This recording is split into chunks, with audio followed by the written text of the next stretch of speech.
En este día queremos compartir con ustedes una anécdota bíblica que nos invita a contemplar la fuerza de la fe y la innegable autoridad de Cristo. Un centurión romano, un hombre de rango y disciplina, fue capaz de alcanzar por la gracia de Dios una fe madura, una fe que no depende de la distancia geográfica ni de las circunstancias visibles, sino de la certeza interior de que a Jesús le ha sido dada toda autoridad. Esta historia también nos desafía a examinar la estatura de nuestra propia fe. ¿Confiamos en el poder de Dios cuando los problemas parecen insuperables? ¿Aceptamos su autoridad en todas las áreas de nuestra vida, incluso en aquellas que creemos que están fuera de nuestro control? La fe verdadera no se mide por lo que vemos, sino en la seguridad de que Dios actúa siempre para nuestro bien y su sola gloria. Este relato bíblico nos recuerda también que la fe en Jesús activa milagros. Todo lo que hoy nos está angustiando, agobiando, lo podemos llevar a los pies de Jesucristo, el lugar más alto que existe en todo el universo. Padre de amor y gracia, fortalece nuestra fe y enséñanos a confiar en tu palabra y en tu poder sanador, incluso cuando los resultados no son los que deseamos o no son inmediatos. Ayúdanos a reconocer tu autoridad en cada aspecto de nuestra vida y a entregarnos con humildad y confianza a tu voluntad. Haz que nuestra fe no dependa de lo que vemos, sino de la convicción de que nada es imposible para ti. Sana nuestras heridas, renueva nuestras fuerzas y trae restauración a nuestras vidas y a las de quienes amamos. Enséñanos a acercarnos a ti siempre con un corazón abierto, dispuesto a creer y a recibir. En el nombre y por los méritos de Cristo Jesús. Amén. Quiero que abramos por un momento las Escrituras en el Evangelio según San Lucas, capítulo 7, a partir del versículo 1. La palabra del Señor dice: Después que hubo terminado todas sus palabras al pueblo que le oía, Jesús entró en Capernaum. Y el siervo de un centurión, a quien éste quería mucho, estaba enfermo y a punto de morir. Cuando el centurión oyó hablar de Jesús, le envió unos ancianos de los judíos, rogándole que viniese y sanase a su siervo. Y ellos vinieron a Jesús y le rogaron con solicitud, diciéndole: es digno que le concedas esto, porque ama a nuestra nación y nos edificó una sinagoga. Y Jesús fue con ellos. Pero cuando ya no estaban lejos de la casa, el centurión envió a él unos amigos diciéndole: Señor, no te molestes, pues no soy digno de que entres bajo mi techo, por lo que ni aún me tuve por digno de venir a ti. Pero di la palabra y mi siervo será sano. Porque también yo soy hombre puesto bajo autoridad y tengo soldados bajo mis órdenes, y digo a este: ve y va, y al otro: ven y viene, y a mi siervo: haz esto, y lo hace. Al oír esto, Jesús se maravilló de él y volviéndose dijo a la gente que le seguía: os digo que ni aún en Israel he hallado tanta fe. Y al regresar a casa, los que habían sido enviados hallaron al siervo que había estado enfermo.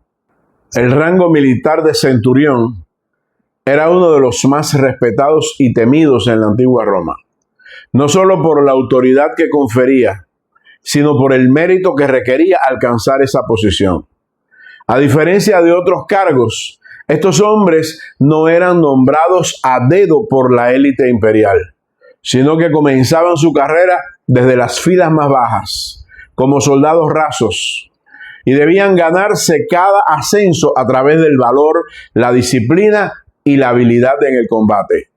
Para llegar a ser centurión, era indispensable haber participado en numerosas campañas militares, enfrentando las más duras batallas y demostrando capacidad de liderazgo, capacidad de mando, incluso en circunstancias extremas. Cada ascenso era un reconocimiento al talento y a la dedicación del individuo, y no un favor que sus conexiones políticas pudieran otorgarle. Los centuriones se distinguían por poseer una fuerza física y una destreza militar excepcionales, pero también por su pensamiento estratégico, capaz de organizar y comandar con eficacia a un grupo de 100 o más soldados, una centuria. Su autoridad se fundamentaba en la experiencia acumulada en el campo de batalla, en la lealtad demostrada hacia sus tropas y en la capacidad de inspirar respeto y disciplina. En esencia, los centuriones eran líderes por derecho propio, guerreros que luchaban codo a codo con los hombres a los que dirigían, combinando valor, inteligencia táctica y una profunda comprensión del honor militar. Su figura simbolizaba el ideal de que el verdadero liderazgo nace del mérito y del coraje y jamás de la riqueza ni del privilegio. Este centurión, nos dice Lucas, estaba profundamente afligido. No por presiones de su cargo ni por intrigas o tensiones políticas. Su dolor tenía una raíz inesperada, incluso ilógica a los ojos de la sociedad. Un siervo suyo estaba luchando contra una enfermedad terminal. La palabra que se usa aquí para siervo es doulos, que se traduce literalmente como esclavo. No era simplemente un empleado a su servicio, sino un ser humano legalmente sometido a su voluntad. Un ser humano cuya existencia poseía un valor casi nulo frente a la espada, la jabalina, el escudo o la armadura de su amo. Aún así, el centurión muestra hacia él un respeto, una compasión y una empatía que trascienden completamente el estatus de cada uno. Yo quiero que usted considere que Lucas escribió su evangelio a mediados del primer siglo de la era cristiana. Y quiero que entienda lo que un lector de ese tiempo, de esos días, hubiera considerado al leer estas líneas. Un esclavo está a punto de morir. ¿Y qué? ¿Cuál es el gran problema? Solo se trata de un esclavo. Había decenas de millones de ellos en todo el Imperio Romano. Algunas estimaciones establecen la cifra de entre 50 y 60 millones de personas en la condición de esclavitud. Nadie se preocupaba por ellos. Nadie se interesaba por ellos. Nadie. Aristóteles, el gran filósofo y matemático, decía: un esclavo es una herramienta viva, así como existen herramientas inanimadas.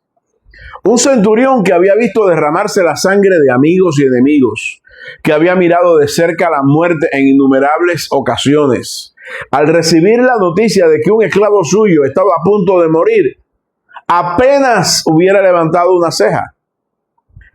Esta es una de las muchas paradojas que me encantan en el Nuevo Testamento.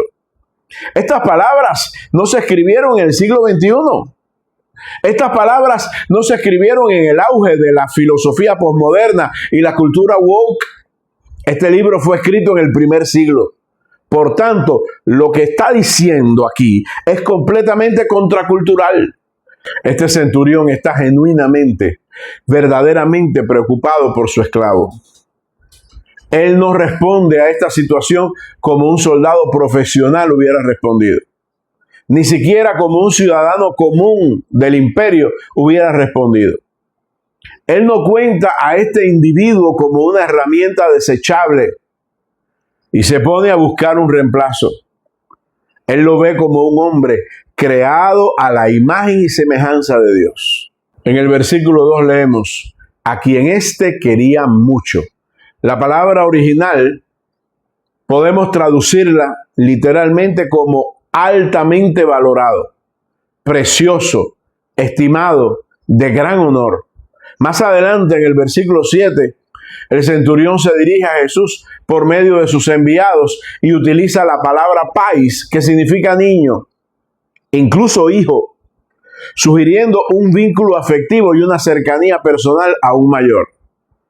En el versículo 3, Lucas dice que el centurión envía una delegación a Jesús. Como representante del imperio más poderoso de la tierra, Él solía enviar delegaciones, emisarios y representantes que hablaran en su nombre. Él contaba con personas que podrían transmitir sus órdenes sin dilación y sin cambios. Sin embargo, Lucas quiere que veamos a quienes él envía. La Biblia dice, unos ancianos de los judíos.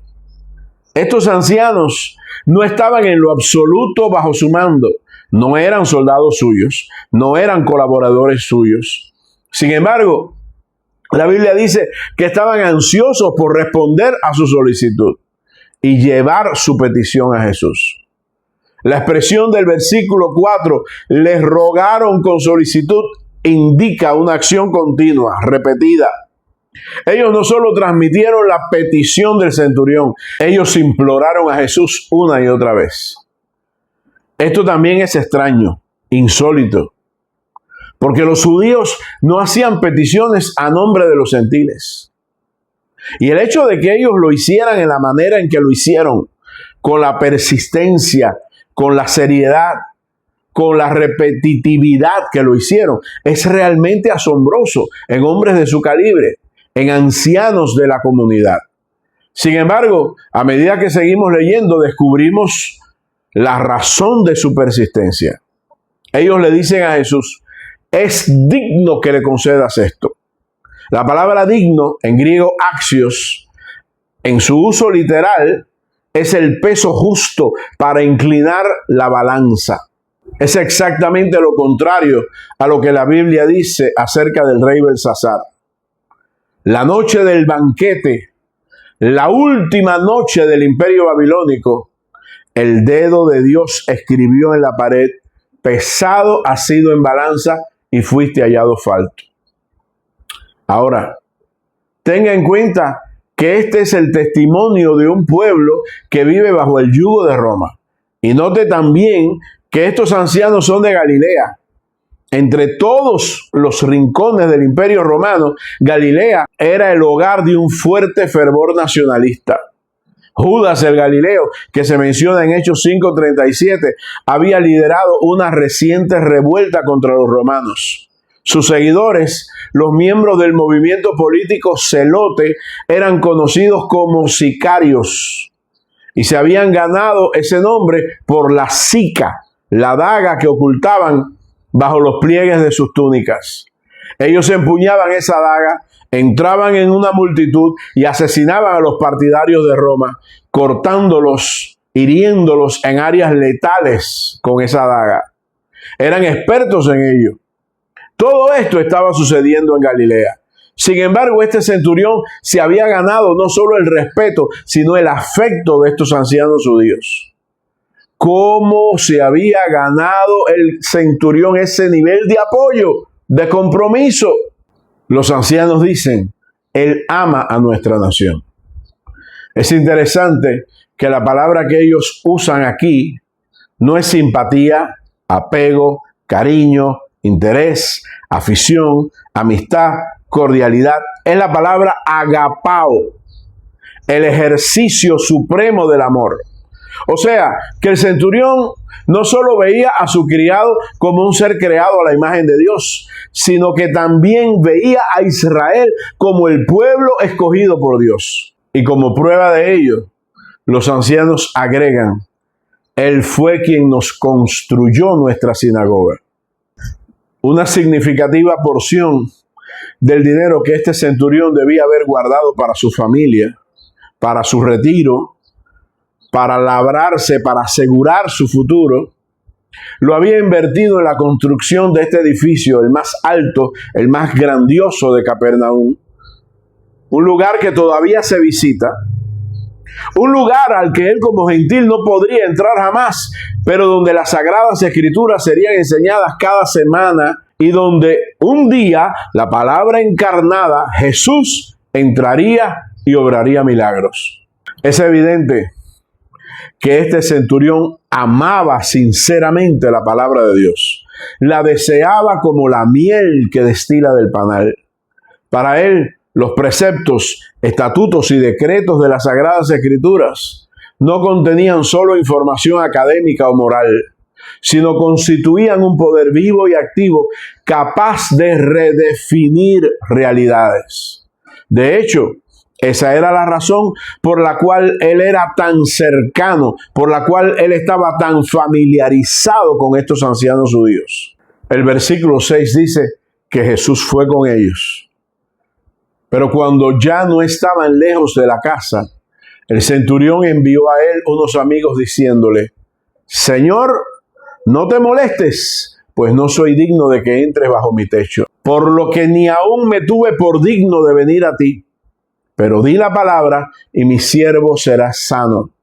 Porque yo también soy hombre puesto bajo autoridad y tengo soldados bajo mis órdenes, y digo a este ve y va, y al otro ven y viene, y a mi siervo haz esto y lo hace. Aquí el Evangelio nos muestra un evidente contraste. Los líderes judíos rodeaban a Jesús e insistían: por muy ocupado que estés, maestro, debes hacer una excepción con este hombre, porque sus méritos realmente justifican cualquier esfuerzo. Él es digno. Sin embargo, desde la penumbra de su propia casa, el centurión envía un mensaje completamente diferente. Él dice: Señor, no te molestes, porque no soy digno. No soy digno de que entres bajo mi techo. Si vamos al segundo libro de Reyes, capítulo 5, verso 11, encontramos que Naamán el sirio, otro oficial extranjero en condición similar, se ofendió porque el profeta Eliseo no salió a recibirlo con bombos y platillos. El centurión, sin embargo, dice: ni siquiera me tuve por digno de venir a ti. Esas palabras se asemejan mucho a la oración del publicano en el templo, quien sin atreverse a alzar los ojos al cielo, se golpeaba el pecho rogando por una misericordia que sabía que no merecía. También se asemejan a la declaración de Juan el Bautista, el precursor del Mesías. Él dijo con reverencia absoluta: no soy digno ni siquiera de desatar la correa de su calzado. También se asemejan a la actitud de Simón Pedro al ver el despliegue del poder de Jesús en su propia barca. Apártate de mí, Señor, porque soy hombre pecador. Estas palabras también se hacen eco de la fe desesperada de la mujer con el flujo de sangre, que entendió que no necesitaba una audiencia formal, sino que bastaba con tocar el borde de su manto para conectar con la fuente de la vida eterna y abundante. Y finalmente evocan la visión de Isaías ante el trono celestial, quien al contemplar al Cristo preencarnado fue repentinamente consciente de su propia impureza frente a la santidad absoluta de Dios. Y el centurión dice: tan solo di la palabra y mi criado sanará.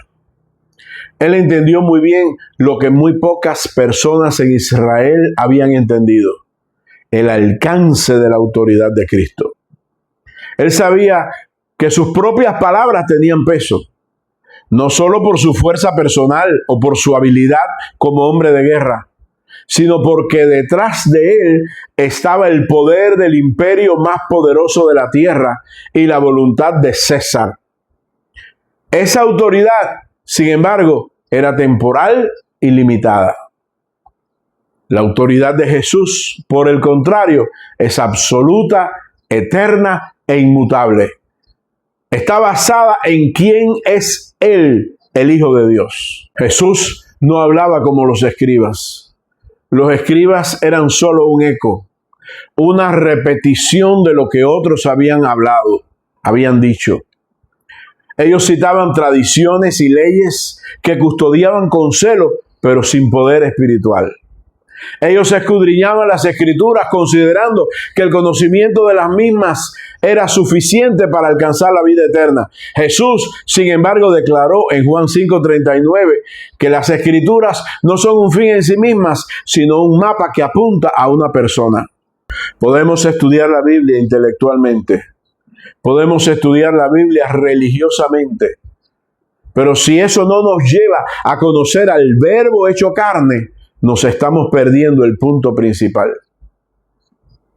Estas palabras de Cristo confirman que la Biblia tiene una unidad perfecta.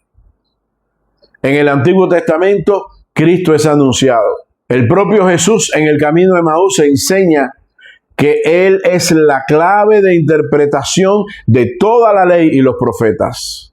Lucas 24:27 dice, y comenzando desde Moisés y siguiendo por todos los profetas, les declaraba en todas las escrituras, lo que de Él decían. Cada sacrificio, cada visión y cada promesa era una sombra, una figura de su venida. En los evangelios, Cristo es revelado. Juan 1:14 dice, y el Verbo fue hecho carne y habitó entre nosotros y vimos su gloria, gloria como la del unigénito del Padre, lleno de gracia y verdad. Aquí la promesa se hace tangible. Los evangelios narran el momento histórico en el que Dios se hizo hombre, mostrándonos su carácter, su amor y su sacrificio de forma real y personal. En las epístolas, Cristo es dado a conocer. Colosenses 1 del 15 al 18 nos dice, Él es la imagen del Dios invisible, el primogénito de toda la creación, y Él es la cabeza del cuerpo que es la iglesia. Mientras los evangelios narran lo que Jesús hizo, las epístolas explican el significado y el alcance de su obra. Nos enseñan cómo su divinidad, su humanidad y su sacrificio perfecto se aplican a nuestra vida y a la vida de la iglesia. Por último, en el Apocalipsis, Cristo es glorificado. En el capítulo 1, versículos 17 y 18 dice, no temas, yo soy el primero y el último, y el que vivo y estuve muerto, mas he aquí que vivo por los siglos de los siglos. Amén. Y tengo las llaves de la muerte y del Hades. Este libro nos ofrece la revelación plena y conclusiva de Jesucristo. Aquí ya no se muestra como el carpintero humilde, sino como el Rey de Reyes victorioso, el Alfa y la Omega, el primero y el último, el principio y el fin. Esta es la revelación que conocemos hoy. Esta es la revelación que el centurión todavía no tenía. No podemos saber a ciencia cierta cuánto del carácter y de la persona de Cristo el centurión llegó a conocer. Pero él sabía que Jesús no solo hablaba con autoridad, sino que también obraba con autoridad. No hay dudas de que él había seguido de cerca la vida y el ministerio de Jesús.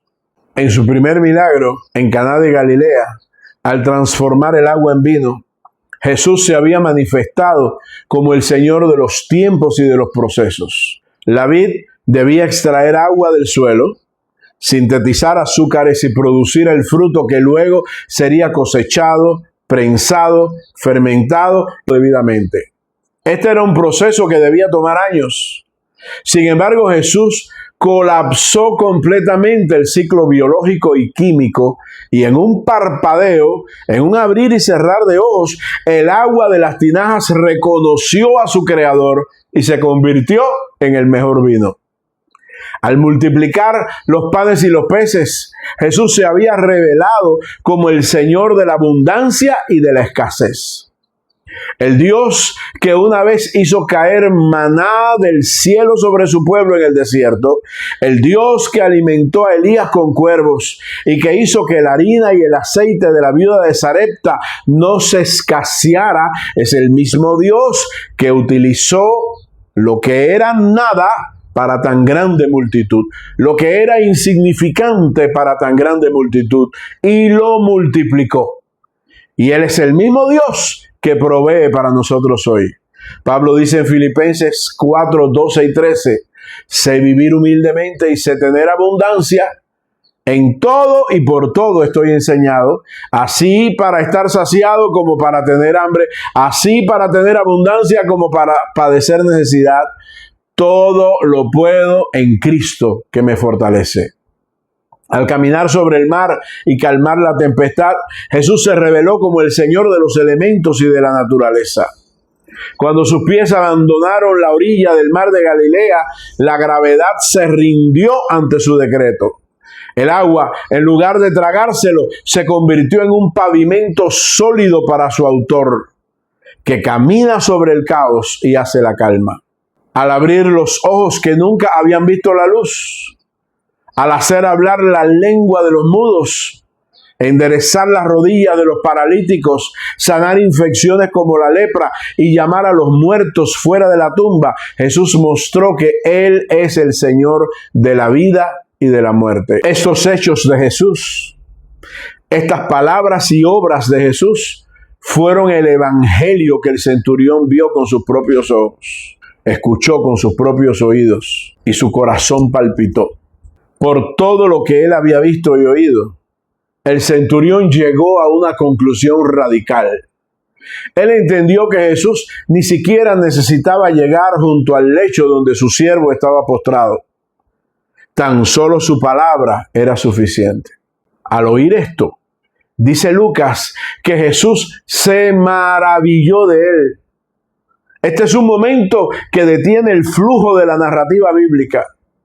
La palabra griega utilizada es la palabra taumazo, un término que denota un asombro que deja sin aliento, una sorpresa ante algo extraordinario. Lo fascinante es que en casi todos los evangelios este verbo se usa para describir la reacción de las multitudes ante las demostraciones del poder y la sabiduría de Jesús. Pero aquí el orden se invierte. Es Jesús el que está maravillado. Es Jesús el que está asombrado. Es Jesús el que se ha impresionado. La Biblia registra este asombro de Jesús 2 veces y en 2 circunstancias opuestas, como si Jesús se detuviera ante 2 abismos distintos y diferentes del corazón humano. En Nazaret, en Marcos 6:6, Jesús se maravilló de la ausencia de una fe que era esperada. Se asombró de la dureza de corazón de aquellos que tenían las promesas, las profecías y su propio ejemplo de vida frente a sus ojos. Los habitantes de Nazaret lo habían visto crecer, como Lucas 2:52 lo describe, en sabiduría y en estatura y en gracia para con Dios y para con los hombres. Ellos vieron al niño crecer sin mancha, vieron al hombre caminar en santidad absoluta y aún así no vieron a Dios. Cerraron sus ojos para no verlo. Y Jesús se maravilló de que, teniendo todo a su alcance para creer, eligieran el rechazo. Aquí, en cambio, Jesús se maravilla de una fe que era humanamente inconcebible, imposible, improbable, inesperada. Este centurión no era judío, no había sido circuncidado al 8º día, no había crecido recitando el Shema, la porción de Deuteronomio capítulo 6, oye Israel, Jehová es nuestro Dios, Jehová uno es, y amarás a Jehová tu Dios de todo tu corazón y de toda tu alma y con todas tus fuerzas. Y estas palabras que yo te mando hoy estarán sobre tu corazón y las repetirás a tus hijos y hablarás de ellas estando en tu casa y andando por el camino y al acostarte y cuando te levantes, y las atarás como una señal en tu mano y estarán como frontales entre tus ojos y las escribirás en los postes de tu casa y en tus puertas. Este centurión era un extranjero, un advenedizo, un gentil. Y aún así fue capaz, por encima de su propia tradición religiosa grecolatina, politeísta, y de siglos de tradición religiosa judía con la que había llegado a estar en contacto, y fue directamente al corazón de Jesús. Fue Dios en su soberanía quien le otorgó oídos espirituales para oír lo que otros ignoraban, y ojos espirituales para ver lo que permanecía oculto tras el velo de la humanidad de Jesús. Donde otros veían a un profeta, un sanador o un líder político probable, el centurión, por la sola iluminación del Espíritu Santo, contempló a aquel en quien habita corporalmente toda la plenitud de la deidad. Yo no sé dónde ni bajo qué circunstancias tú te encuentras en este día. Yo no sé cuál es el diagnóstico que recibiste, ni la noticia que ha sacudido tu corazón. No conozco el peso de las cargas que llevas, ni cuántas lágrimas has derramado en silencio. Yo solo sé que la palabra que creó los cielos y la tierra, la palabra que separó la luz de las tinieblas, La palabra que llamó a la existencia lo que aún no era, lo que aún no existía, puede alcanzarte ahora mismo, allí donde estás. Yo solo sé que en esa casa oscura, en ese lecho de enfermedad y de muerte, en esa situación imposible que parece no tener un mañana, esa palabra puede obrar más allá de lo que nosotros podemos pedir y entender. Esa palabra todavía no ha perdido su poder. Esa palabra todavía no ha perdido su autoridad. Esa palabra todavía no ha perdido la capacidad de transformar realidades. Jesús es el mismo ayer, hoy y por los siglos. Donde nosotros vemos un final, Él ve nuevos comienzos. Donde nosotros vemos muros infranqueables, Él abre puertas invisibles. Donde otros perciben imposibilidad, Él ve posibilidades infinitas. Tu situación actual, por grave que sea, por difícil que sea, es simplemente el escenario para su próxima gran obra. Recuerda, Él está contigo ahora mismo. Incluso cuando tus ojos no lo ven. Incluso cuando tu corazón no lo siente. Su palabra no falla. Sus promesas son tan seguras como la aurora que siempre llega después de la larga noche. Su luz ya está rompiendo la sombra, tocando los rincones más heridos de tu vida, preparando el milagro que cambiará tu historia para siempre. Él obra incluso cuando tú no lo comprendes. Cada dificultad, cada espera, cada angustia está tejida por sus manos para guiarte hacia una bendición más grande, hacia la paz que sobrepasa todo entendimiento, hacia el gozo que el mundo no puede conocer ni tener, hacia la victoria de la fe. En este mismo instante, aquel por quien fueron creadas todas las cosas, las que hay en los cielos y las que hay en la tierra, visibles e invisibles, tronos, dominios, principados y potestades, ese es el Jesús que está obrando en tu vida. Confía, cree y espera, porque lo mejor está por venir. El mundo dice ver para creer. Dios dice, si crees, verás. El centurión no pidió una señal, ni una aclaración, ni una explicación. Él sabía que una sola palabra de Jesús podía hacer nuevas todas las cosas. Él ha dicho en su palabra que Él es tu Salvador, tu proveedor, tu sanador y tu pronto auxilio. Y esa declaración tiene más peso que el problema que tienes frente a tus ojos, sea cual sea. Hoy la invitación es a entregar el control a Jesús. Nuestras amistades, nuestros planes, nuestros pensamientos, nuestras actitudes y alinearnos con lo que Él dice. No porque somos buenos, no porque somos espirituales, sino porque Él es el Rey, nuestro Rey. Espíritu Santo, muéstranos qué áreas de nuestras vidas tienen que ser conformadas a tu palabra. Muéstranos qué obras de la carne, obras del pecado, tienen que ser sometidas a tu palabra. Señor, no queremos escuchar tu palabra todos los días sin someternos a ella. Abrimos nuestro corazón a ti y recibimos tu palabra. Sánanos, restáuranos, levántanos, edifícanos, moldéanos conforme a tu palabra. En tu precioso nombre. Amén. Si este video te ha bendecido, recuerda darle like, comenta, comparte con otros que crees que lo necesitan. Y si no te has suscrito, ¿qué esperas? Hazlo ya. Nos vemos en el próximo video.